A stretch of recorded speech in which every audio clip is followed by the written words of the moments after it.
Everyone, welcome to my channel. आज हम पढ़ेंगे द साउंड ऑफ म्यूजिक का part second, the shehnai of Bismillah Khan. तो शहनाई के बारे में पढ़ेंगे, बिस्मिल्लाह खान की। तो बिस्मिल्लाह खान कौन थे? बिस्मिल्लाह खान बहुत ही ज़्यादा फेमस एक माहिर थे जो शहनाई बजाते थे, और उन्हीं की वजह से भारत में नहीं पूरी दुनिया में शहनाई फेमस हो गई थी। और भारत की इस आर्ट को, इस संगीत को उन्होंने पूरी दुनिया में फेमस किया। तो हम शुरू करते हैं द शहनाई ऑफ बिस्मिल्लाह खान। तो शहनाई, हमें इस चैप्टर में ये भी बताया जाएगा कि शहनाई का नाम कैसे पड़ा। तो कहानी शुरू होती है राजा औरंगजेब से। तो कई साल पहले जब राजा औरंगजेब का राज था हमारे भारत में, तो राजा औरंगजेब ने पुंगी को बैन कर दिया था कि मेरे राजमहल में सारे इंस्ट्रूमेंट्स, म्यूजिकल इंस्ट्रूमेंट्स बजेंगे, लेकिन पुंगी को छोड़ के। क्यों? क्योंकि पुंगी का साउंड उन्हें बिल्कुल भी पसंद नहीं था। पुंगी का साउंड बहुत ही श्रिल था, जैसे पैना साउंड होता है जो कानों में चुभता है। तो उन्हें पुंगी का साउंड बिल्कुल भी नहीं पसंद था, और वो कहते थे कि पुंगी जो है नॉइस करती है, बहुत ज़्यादा नॉइस करती है, तो मुझे पुंगी का साउंड बिल्कुल भी नहीं पसंद। तो उन्होंने सोचा, कुछ लोगों ने सोचा जो वहाँ पे संगीत बजाते थे, जो उस राजमहल में संगीत बजाते थे राजा औरंगजेब के लिए, जो संगीतकार थे, उन्होंने सोचा कि हम कुछ ना कुछ करेंगे जिससे हम पुंगी को रिवाइव कर सकें, हम पुंगी को दोबारा से कुछ अपडेट कर सकें। तो तभी जो एक बार्बर था, एक नाई था, जिसकी पूरी फैमिली जो थी संगीतकार थी, म्यूजिशियन थी, जो कि रॉयल पैलेस में आती जाती थी, और रॉयल पैलेस में वो लोग म्यूजिक वगैरह बजाते थे, संगीत बजाते थे। तो उन लोगों ने सोचा, तो उनका जो नाई था, मतलब उन्हीं की फैमिली से होगा वो नाई, उन्हीं संगीतकार की फैमिली से। तो उसने सोचा कि मैं इस पुंगी को क्या करूँगा, कुछ नई क्वालिटी दूंगा, मैं इसको इम्प्रूव करूँगा, ठीक है, जिससे ये सबको पसंद आए। तो उसने क्या करा, एक पाइप लिया, ठीक है, जो कि बांस का पाइप होता है।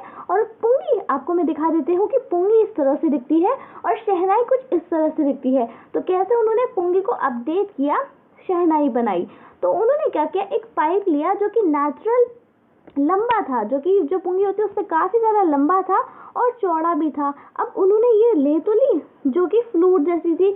उसके बाद उन्होंने इस जो बांस था, खोखला बांस होता है, अंदर से खाली होता है, फिर उन्होंने उसमें छेद किए छोटे छोटे, और होल्स उन्होंने 7 होल्स किए उस पूरे पाइप में। अब उन्होंने उसको बजाना शुरू करा, और उन्होंने कैसे बजाया, वो जो छेद थे उन्होंने 1-2 छेदों पे हाथ रखा, उसको ढक दिया, और फिर उस पर बजाना शुरू करा, और हाथ को हिलाते रहे, मतलब कभी इस छेद को बंद कर रहे हैं, कभी उस छेद को बंद कर रहे हैं, बाकी को खुला रहने दे रहे हैं। जैसे देखा होगा आपने किस तरह से फ्लूट बजती है, बांसुरी बजती है, तो कुछ इसी तरीके से वो अलग अलग छेद को बंद करते थे, किसी को खोलते थे। तो इससे बहुत ही सुरीला, बहुत ही सॉफ्ट और बहुत ही मधुर साउंड आता था, जो कि काफ़ी ज़्यादा लोगों को पसंद आने लग गया। अब ये जो इंस्ट्रूमेंट था उन्होंने सबके सामने बजाया, जो कि राजा के सामने उन्होंने इंस्ट्रूमेंट बजाया, तो सब तो बहुत ही ज़्यादा खुश हो गए, बहुत इम्प्रेस हो गए। और इस जो नाम था, ये तो भाई पुंगी से तो अलग था ना, इसका तो नया नाम देना चाहिए। तो कहानी ऐसी होती है कि जब ये पहली बार राजा के दरबार में ये पुंगी बजाई गई, क्योंकि पुंगी नहीं, सॉरी, ये बजाया गई शहनाई, तो उसका नाम कैसे पड़ा। अब राजा के दरबार में बजाई गई, तो राजा का दरबार को कहते हैं शाह चेम्बर्स, राजा का दरबार को कहते हैं शाह चेम्बर्स। तो शाह और नाई, क्योंकि हिंदी में कहते हैं बार्बर को, तो शहनाई बन गया इस इंस्ट्रूमेंट का नाम। तो ये हमारी पुंगी है, ये हमारी शहनाई है, जो बहुत ही प्यारा साउंड करती है। अब हमारा जो साउंड ऑफ शहनाई है वो शुरू होता है। अब जो हमारी इस शहनाई की आवाज़ है वो इतनी ज़्यादा पवित्र है। आपको पता है कि जो शहनाई है ज़्यादातर मंदिरों में ये बजाई जाती है, और कोई भी नॉर्थ इंडिया की जो शादियाँ होती हैं उसमें ये शहनाई अगर ना बजी तो शादी इनकम्प्लीट समझी जाती है। और पहले ज़माने में जो शहनाई थी, वो जो एक राजा का तो पूरा इंस्ट्रूमेंट, एक राजा का जैसे जहाँ म्यूजिक बजता था ना, उसमें 7 तरह के म्यूजिक इंस्ट्रूमेंट्स होते थे, तो उसमें से शहनाई एक थी। यानी इतना ज़्यादा दर्जा ऊंचा कर दिया था शहनाई का, कि शहनाई को जो रॉयल कोर्ट्स में 7 म्यूजिकल इंस्ट्रूमेंट्स होते हैं उनमें से एक शहनाई थी। और अभी भी शहनाई सारे टेम्पल्स में, सारी शादियों में अभी भी बजाई जाती है, क्योंकि शहनाई को बहुत पवित्र माना जाता है, कि इसका साउंड एकदम अलग सा ही होता है, एकदम क्लासिकल स्टेज होता है। और इस शहनाई को इतना कामयाब, इतना फेमस, वर्ल्ड फेमस बनाने का जो श्रेय है, ठीक है, क्रेडिट है, वो जाता है उस्ताद बिस्मिल्लाह खान को, क्योंकि ये बहुत माहिर हैं किसके, शहनाई बजाने के। अब कहानी शुरू होती है हमारे उस्ताद बिस्मिल्लाह खान के बारे में। तो जब उस्ताद बिस्मिल्लाह खान छोटे से थे, 5 साल के, तो बिस्मिल्लाह खान हमेशा आप लोगों की तरह क्या खेलते थे, गिल्ली डंडा। वो गिल्ली डंडा खेलते थे और आप लोग गेम्स खेलते हैं और पबजी खेलते हैं, ठीक है। अब कमेंट में मुझे बताइएगा कि आप कौन सा गेम खेलते हैं, बॉयज़ कौन सा गेम खेलते हैं और गर्ल्स कौन सा गेम खेलती हैं। तो जब बिस्मिल्लाह खान 5 साल के थे तो वो क्या खेलते थे, गिल्ली डंडा खेलते थे एक तालाब के पास। और वो तालाब कहाँ था, अब बिस्मिल्लाह जो खान थे वो बिहार में रहते थे, ठीक है। तो बिहार में एक जगह थी, एक बहुत बड़ा एस्टेट था। बिहार में एक बहुत बड़ा बंगला टाइप का था जिसके आसपास बहुत बड़ा एरिया था, और वहीं पे प्यारा सा एक तालाब था। तो वो वहाँ पे बैठ के, वहाँ पे मतलब शांत रहता था, तो वहाँ गिल्ली डंडा वो खेलते थे। और हमेशा वो क्या करते थे, वहीं पे ही एक बिहारी जी का एक टेम्पल था, मंदिर था। तो वहाँ पे वो भोजपुरी चैता जब गाना गाया जाता था, जब चैता एक सीजन होता है इंडिया में, जब वो गाना गाया जाता था भोजपुरी में, तो वो वहाँ पे जाते थे गाना गाने की, छोटे से थे। और क्यों जाते थे, क्योंकि जब वो गाना गाते थे तो उन्हें इतना बड़ा सा लड्डू मिलता था जो कि 1.25 kg का होता था। अब आपको भी कुछ फ्री में मिले थोड़ा सा गाने में, तो आप लोग भी तो जाएंगे ना। तो उनको क्या मिलता था, वो गाना गाने जाते थे भोजपुरी का, और उन्हें क्या मिलता था इनाम में, 1.25 किलो का लड्डू, केजी का लड्डू मिलता था। और ये लड्डू उन्हें प्राइज में कौन देते थे, वहाँ के लोकल जो महाराजा थे वो देते थे। अब हमारी कहानी में बिस्मिल्लाह खान के जन्म के बारे में बताया गया है कि बिस्मिल्लाह खान का जन्म 21 मार्च 1916 में बिहार में हुआ, और एक ऐसे परिवार में हुआ जो संगीत में बहुत ही आगे था, संगीत में बहुत फेमस था। इनका पूरा परिवार बिहार में बहुत फेमस था, और सब ये जानते थे कि इनके फैमिली पूरी क्या है, संगीतकारों से भरी पड़ी है। इनके दादा, पापा, परदादा सारे के सारे बहुत ही अच्छी शहनाई बजाते थे। जो बिस्मिल्लाह खान के दादा थे वो बिहार के जो राजा थे, वो वहाँ पे क्या बजाते थे, उनके राज दरबार में वो बजाते थे शहनाई। और उनके पिता भी बहुत ही ज़्यादा अच्छी शहनाई बजाते थे, और इनका पूरा खानदान, दादा, परदादा और पूरी पीढ़ी जो थी शहनाई बजाने के लिए पूरी फेमस थी। और बिहार के लोग जो थे इन्हें बहुत इज्जत देते थे, इनकी एहतराम देते थे, और इनको बुलाया जाता था बड़े बड़े फंक्शंस में शहनाई बजाने के लिए। जब जो छोटे से हमारे बिस्मिल्लाह खान थे, इनकी ज़िंदगी में म्यूज़िक बहुत ही छोटे से पन में आए। जब बहुत छोटे थे तब से ये म्यूज़िक को जानते हैं। तो जब ये 3 साल के थे तो बिस्मिल्लाह खान की मम्मी इनको अपने मामू के घर में ले गई, इनके मामा के घर में ले गई जो कि बनारस में था। तो बिस्मिल्लाह खान जब अपने मामा के घर गए और उन्होंने देखा कि उनके मामा एक शहनाई बजा रहे हैं, शहनाई की प्रैक्टिस कर रहे हैं, तो वो इतने अट्रैक्टेड हो गए, इतने फैसिनेटेड हो गए, इतने खुश हो गए वो उस शहनाई की आवाज़ सुन के कि वो खो गए उस शहनाई में। और तभी जो उस्ताद, जो शहनाई, जो बिस्मिल्लाह खान के मामा थे, अली बख्श उनका नाम था, तो वो जो थे बिस्मिल्लाह खान को ले जाते थे अपने साथ विष्णु के मंदिर में जो कि बनारस में था। अब क्योंकि अली बख्श जो उनके मामा थे, उनका काम था कि जो मंदिर में वो क्या करते थे, शहनाई बजाते थे, क्योंकि वो बहुत ही अच्छे संगीतकार थे और हर दिन वो शहनाई वहाँ बजाया करते थे। अब अली बख्श के साथ हमारे छोटे से बिस्मिल्लाह खान भी जाते थे, और पूरा दिन अली बख्श जो थे शहनाई बजाते थे, और बिस्मिल्लाह खान बगल में उनके बैठ के घंटों घंटों उनको सुनते थे एकदम खुश होके।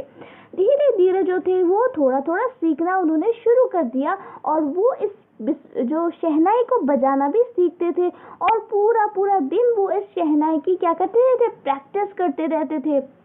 सालों साल उन्होंने शहनाई को बजाने की प्रैक्टिस की, और वो उन्हें अकेला जो है इस शहनाई को बजाना, प्रैक्टिस करना ज़्यादा पसंद था। एकांत में अकेले वो बजाना पसंद करते थे जहाँ कोई भी नहीं होता था। तो एक बालाजी का मंदिर था, वो वहाँ जाके प्रैक्टिस किया करते थे शहनाई बजाने की। और सबसे ज़्यादा फेवरेट उनका स्पॉट था कि गंगा नदी किनारे वो बैठते थे, और घंटों घंटों वो रियाज करते रहते थे अकेले बैठ के। तो वो ये कहते हैं कि जब गंगा नदी का खूबसूरत सा पानी बहने की जो आवाज़ उनके कानों में पड़ती थी तो उन्हें बहुत सुकून होता था और उन्हें बहुत अच्छे से जो है शहनाई बजाने में उन्हें बहुत अच्छा लगता था। और जो गंगा नदी का जो पानी बहता था इससे उन्हें बहुत ज़्यादा मदद मिलती थी, इंस्पायर होते थे और वो नई नई राग नई नई धुनों को वो इन्वेंट करते थे, बनाना वो सीख गए थे। नई नई ऐसी ऐसी धुन और राग वो उन्होंने बनाए थे जो शायद ये लोग मानते थे, जो बड़े बड़े जो शहनाई के उस्ताद थे वो भी सोचते थे कि ऐसी धुन बनाना पॉसिबल नहीं है। वो किसने बना दी? बिस्मिल्लाह खान ने। और ये उन्हें किसने इंस्पायर किया? जो गंगा नदी का खूबसूरत बहता हुआ पानी ने उनको इंस्पायर किया। अब 14 साल की उम्र में बिस्मिल्लाह खान अपने मामू के साथ गए इलाहाबाद म्यूजिक कॉन्फ्रेंस में। अब जब उन्होंने ये शहनाई बजा दी और प्रोग्राम पूरा ख़त्म हो गया तो उस्ताद फैज़ खान थे, एक इंसान जो बहुत ही फेमस थे, वो भी उस्ताद थे। तो वो आए, वो भी बहुत ही ज़्यादा फेमस थे। तो वो आए और उन्होंने बिस्मिल्लाह खान की पीठ थपथपाई और कहा, बेटा बहुत मेहनत करो, तुम में कुछ बात है, तुम ज़रूर बहुत ज़्यादा कामयाब हो गए। अब जब भारत में लखनऊ में हमारा ऑल इंडिया रेडियो खुला 1938 में तो बिस्मिल्लाह खान के लिए बहुत ही बड़ा ब्रेक था। उन्हें क्या मिली? जॉब मिली। मतलब जो रेडियो में उन्हें मौका मिला बजाने का, क्या खूबसूरत सी शहनाई, जिससे जो बाकी सारे लोग थे लखनऊ के वो भी सुन पाते थे खूबसूरत सी बिस्मिल्लाह खान की शहनाई रेडियो पर। अब जब भारत को आज़ादी मिली 15 अगस्त 1947 को तो बिस्मिल्लाह खान पहले ऐसे इंडियन थे जिन्होंने हमारे भारत देश का स्वागत करा। आज़ाद देश, पहला देश जो हमारा भारत बना था। तो जब आज़ादी का पहला दिन था 15 अगस्त 1947, जिस दिन आज़ादी मिली थी, उस दिन बिस्मिल्लाह खान ने स्वागत करा सारे देशवासियों का अपनी खूबसूरत शहनाई की आवाज़ से। खूबसूरत सी शहनाई उन्होंने सब पूरे देशवासियों को सुनाई और उन्होंने सब लोगों का दिल जीत लिया। और जितने भी लोग उस लाल किले पे, उन्होंने कहाँ पे बजाई थी शहनाई? लाल किले पे बजाई थी। और जितने सारी ऑडियंस थी बैठी हुई थी, सबका उन्होंने दिल जीत लिया था। यहाँ तक कि जो पहले प्रधानमंत्री थे पंडित जवाहरलाल नेहरू, उनका भी उन्होंने दिल जीत लिया था। तो बिस्मिल्लाह खान को मतलब इतनी ज़्यादा मेमोरेबल उन्होंने परफॉर्मेंस दी है इंडिया में, अब्रॉड में, कि उन्होंने पूरी दुनिया में हमारा नाम भारत का रोशन किया है। शहनाई को एक ऊंचे लेवल पे ले गए हैं। और जब वो अफगानिस्तान में ट्रिप पे वो गए थे बजाने के लिए शहनाई, तो वहाँ के जो राजा थे किंग जाहिर शाह, वो इतने ज़्यादा खुश हो गए इस दिग्गज से, इस माहिर बिस्मिल्लाह खान से, उस्ताद बिस्मिल्लाह खान से, कि उन्होंने जो था एक वो बनाया था, एक अपना जो मतलब उन्हें बहुत ही खूबसूरत कारपेट्स दिए जो पर्शिया ईरान के कारपेट्स थे, और बहुत ही और ढेर सारे तोहफे दिए। जो अफगानिस्तान के राजा थे वो तो खुश हुए थे, उसके साथ साथ जो फिल्म डायरेक्टर थे विजय भट्ट, वो इतने ज़्यादा खुश हो गए थे बिस्मिल्लाह खान की जब उन्होंने शहनाई सुनी थी कि उन्होंने उनके ऊपर एक मूवी ही बना दी। उनकी जो इंस्ट्रूमेंट शहनाई पे ही उन्होंने पूरी पिक्चर बना दी, जिसका नाम उन्होंने रखा था गूंज उठी शहनाई। तो इस मूवी बहुत ही ज़्यादा हिट हुई थी, लेकिन बिस्मिल्लाह खान ने उसमें गाना भी गाया था, दिल का खिलौना ही टूट गया। तो वो इतना ज़्यादा फेमस हुआ था कि पूरे भारत में वो एकदम तहलका मच गया था उस गाने से जो बिस्मिल्लाह खान ने उसमें बांसुरी जो बजाई थी। तो इस ह्यूज सक्सेस के बाद भी उन्हें जो ये फिल्मी दुनिया है उन्हें बिल्कुल भी पसंद नहीं आई। वो कहते हैं कि फिल्मी दुनिया सब कुछ नकली है, आर्टिफिशियल है और सब चीज़ें बनावटी है, इसलिए उन्हें ये बिल्कुल भी पसंद नहीं आया। तो बिस्मिल्लाह खान की के ऊपर दो लोगों ने मूवी बनाई, एक तो विजय भट्ट की गूंज उठी शहनाई और दूसरी विक्रम श्रीनिवास की कन्नड़ा में, ठीक है, कन्नड़ा में बनाई थी सनादी अपन्ना। तो इतनी सक्सेस उन्हें इन दोनों मूवीज से मिली थी, लेकिन फिर भी उन्होंने बॉलीवुड में गाना शुरू नहीं किया, मतलब फिल्मी दुनिया में उन्होंने नहीं जाना पसंद किया, क्योंकि उन्हें बहुत ज़्यादा आर्टिफिशियल नकली दुनिया लगती थी, ग्लैमर से भरी दुनिया लगती थी, जो उन जैसे सादे इंसान को बिल्कुल भी पसंद नहीं आई। तो इतने ज़्यादा अवार्ड्स मिले कि कोई कहने की बात नहीं। बिस्मिल्लाह खान ऐसे पहले इंडियन थे जिनको बुलाया गया था लंदन सेंट्रल हॉल में, जो कि अमेरिका में है, और उन्होंने पूरी दुनिया का जो एक वर्ल्ड एक्सपोजिशन तो मॉन्ट्रियल में हुआ था, और जो केन्स फिल्म फेस्टिवल था ओसाका में, वहाँ पे भी उन्हें जाने का मौका मिला। यानी इतने ज़्यादा इंटरनेशनली फेमस हो गए थे कि तेहरान एक कंट्री है, तो तेहरान में एक क्या बना था, एक ऑडिटोरियम बना था, म्यूजिक ऑडिटोरियम, और वो उन्होंने एज अ आर्किटेक्ट, तो उसका क्या नाम रखा, तहार मौसीकी उस्ताद बिस्मिल्लाह खान। तो मौसीकी कहते हैं संगीत को, म्यूजिक को, ठीक है। तो उन्होंने पूरे ऑडिटोरियम का नाम ही किस पे रख दिया, उस्ताद बिस्मिल्लाह खान के ऊपर, एज अ रिस्पेक्ट के लिए कि कितने ज़्यादा महान वो संगीतकार हैं। तो नेशनल अवार्ड जो हमारे उस्ताद बिस्मिल्लाह खान को मिले वो थे पद्मश्री, पद्म भूषण, पद्म विभूषण भी उनको मिला। और 2001 में बिस्मिल्लाह खान को हमारे इंडिया का सबसे बड़ा जो हाईएस्ट सिविलियन अवार्ड होता है जो किसी इंसान को मिल सकता है, जो हाईएस्ट अवार्ड सरकार की तरफ से मिल सकता है, भारत रत्न मिला। और इतना ज़्यादा वो खुश हुए थे इस भारत रत्न को लेके कि उन्होंने अपने सीने पे उस अवार्ड को रखा और उनकी आंखें खुशी से चमचमा रही थी, जगमगा रही थी। और उन्होंने एक स्पीच में कहा कि जब उन्हें अवार्ड मिला भारत रत्न, तो उन्होंने कहा कि भारत के लोगों से कि अपने बच्चों को म्यूजिक सिखाओ। ये हिंदुस्तान का जो रिच ट्रेडिशन है, एक रिच परंपरा है जो भारत की है। इवन जो वेस्ट के लोग हैं, जो अंग्रेज की सारे लंदन अमेरिका ये लोग हैं, सारे हमारे भारत के पास आ रहे हैं भारत से क्या सीखने, म्यूजिक सीखने, क्योंकि भारत बहुत ही रिच ट्रेडिशन है, बहुत रिच परंपरा है, हमारा कल्चर परंपरा है। मतलब इतना रिच हमारा कल्चर है, इतना रिच हमारे ट्रेडिशंस है। और इस तरह के भी मतलब इतना ज़्यादा वो ट्रैवल करते थे पूरी दुनिया में। लेकिन खान साहब, जो सारे लोग उन्हें प्यार से कहते थे, वो इतने ज़्यादा उन्हें बनारस पसंद था कि हमेशा वो चाहे दुनिया के कोई से भी कोने में चले जाए, दुनिया के बेहतरीन से बेहतरीन शहर चले जाए और अच्छी से अच्छी जगह रह ले, लेकिन फिर भी वो क्या करते थे, हमेशा वो वापस बनारस में उनका क्या लगा रहता था, दिल लगा रहता था। तो उनका एक शागिर्द था, उनका एक स्टूडेंट था जो उनके पास एक बार आया। उसने कहा कि मैं चाहता हूँ कि आप जो है, एक शहनाई स्कूल है यूएसए में, तो आप वहाँ पे जाके हमें थोड़ा सा मतलब वहाँ पे आपको बस सिखाना है, वहाँ पे क्लास लेनी है। तो वहाँ पे जो थे, तो उस स्टूडेंट ने प्रॉमिस किया कि मैं बनारस जो है वहाँ पे हम पूरे जो नकली मंदिर जो होते हैं, मतलब जो पोस्टर्स वगैरह पूरा लगा देंगे उस स्कूल में, ताकि आपको बनारस की याद ना आए। लेकिन खान साहब ने क्या किया, बिस्मिल्लाह खान ने कहा कि शायद तुम बनारस के मंदिर तो यहाँ पे ले आओगे, लेकिन तुम गंगा कैसे ट्रांसपोर्ट करोगे। तो फिर उन्होंने कहा कि हाँ, तभी जब भी मैं फॉरेन कंट्री में जाता हूँ तो हमेशा मेरे हिंदुस्तान, यानी मुझे हिंदुस्तान भारत की याद आती है।